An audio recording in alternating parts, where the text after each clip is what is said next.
Hello friends, मैं मुख्तार खान स्वागत करता हूं अपने चैनल लॉ लेक्चर में। आज हम लोग आईपीसी 1860 में प्राइवेट प्रतिरक्षा के अधिकार के संबंध में समझेंगे। प्राइवेट प्रतिरक्षा 96 से लेकर के 106 तक आईपीसी में बताया गया है।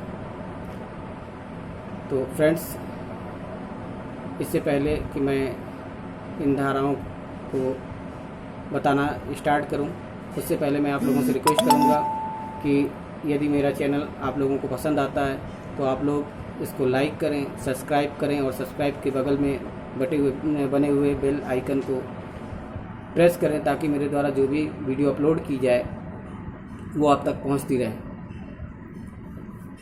फ्रेंड्स, प्राइवेट प्रतिरक्षा का अधिकार धारा 96 में से शुरू हुआ है आईपीसी में, और 96 में ये बताया गया है कि अगर कोई भी कार्य हमारे द्वारा प्राइवेट प्रतिरक्षा के अधिकार में किया जाता है तो वो अपराध नहीं होगा। धारा 96 सिर्फ इतना बताती है, और इसके बाद 97 आता है, और 97 में ये बताया गया है शरीर तथा संपत्ति की प्राइवेट प्रतिरक्षा का अधिकार। तो सबसे पहले हमें ये समझना होगा कि प्राइवेट प्रतिरक्षा का अधिकार केवल शरीर को नहीं बल्कि शरीर के साथ में संपत्ति के साथ भी है। अगर शरीर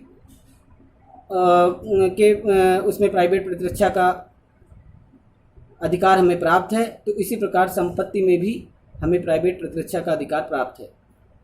तो इस 97 को समझने से पहले, क्योंकि इसकी पहली लाइन है कि धारा 99 में अंतर्विष्ट निर्बंधों के अधीन रहते हुए हर व्यक्ति को प्राइवेट प्रतिरक्षा का अधिकार प्राप्त है। तो यहाँ पर धारा 99 आया है, इसलिए 97 को समझने से पहले हमारे लिए आवश्यक हो जाता है कि हम 99 को समझें। 99 में कुछ रिस्ट्रिक्शंस दिए गए हैं कि हम प्राइवेट प्रतिरक्षा का अधिकार कहाँ पर नहीं कर सकते हैं, किस जगह पर हमें प्राइवेट प्रतिरक्षा का अधिकार नहीं करना है या नहीं कर सकते हैं, ये 99 में बताया गया है। तो 99 को हम विस्तार से बाद में भी पढ़ेंगे, इससे पहले मैं शॉर्टली बताने का प्रयास करता हूँ। 99 में ये बताया गया है कि 99 में ये बताया गया है कि यदि आपको कोई लोक सेवक अपनी लायबिलिटी में आपके विरुद्ध कार्य कर रहा है तो आपको प्राइवेट प्रतिरक्षा का कोई भी अधिकार प्राप्त नहीं है। समझने की दृष्टि से कोई पुलिस ऑफिसर अगर आपको अरेस्ट करने आ रहा है, आपके खिलाफ उसके पास वारंट है, आपके ऊपर उसे संदेह है कि नहीं इसने कोई संज्ञेय अपराध किया है और वो आपको अरेस्ट करना चाहता है, तो उसके विरुद्ध आपको प्राइवेट प्रतिरक्षा का कोई भी अधिकार प्राप्त नहीं होगा। इसी प्रकार उसके अध्याधीन, लोक सेवक के अध्याधीन कोई उसका अधीनस्थ है, वो आपको अपनी विधिक लायबिलिटी के अंतर्गत अरेस्ट करना चाहता है या गिरफ्तार करना चाहता है, तो उस वक्त भी आपको प्राइवेट प्रतिरक्षा का कोई भी अधिकार प्राप्त नहीं होगा।